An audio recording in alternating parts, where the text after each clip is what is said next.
This next fight is a welterweight matchup between Gilbert Burns and Neil Magny.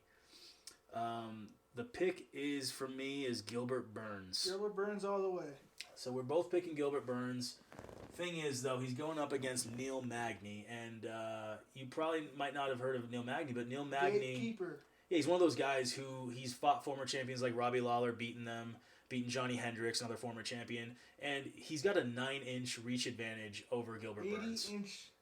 He's got 80-inch reach, and Gilbert Burns has a 71-inch reach.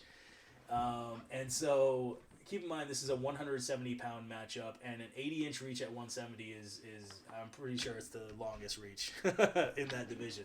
So the problem is that what Magny does to guys who are shorter like Gilbert Burns and like Johnny Hendricks and guys like that who are power puncher, stocky guys, short stocky guys, is that he uses that range with his really long jab, and then he can do some front kicks. He can kick your legs with super long legs, kind of like Dalsim from Street Fighter. Remember that guy? Yeah.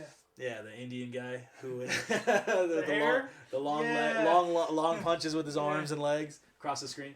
That's what Magny basically does. Like, you can't get close to him, and then if you do get close to him, he kind of just backs up, or he'll just clinch you and go get you against the cage, and then he makes your night just really long. Rough. It's really rough. So that's the problem, and that's the one reason why I would not want to actually put money on Burns in this fight, and it's a situation that I would want to see the first round to see if Magny can really take Burns down and really control him against the cage and use that leg reach and arm reach against Burns. And if he can, then possibly live bet a little bit of maybe something on Magny, because he's just cheap. He's right. You make good money on him. And then Burns, if he can survive that first round without Just getting swarmed, yeah. If Burns, and if Magny also, if let's just say that Magny, it's a close round and Magny maybe steals it, then Burns becomes cheaper in the second round. So it's a great live bet scenario. And I last week, guys, I was betting on DraftKings, and normally with live betting, you can only bet once the round is finished.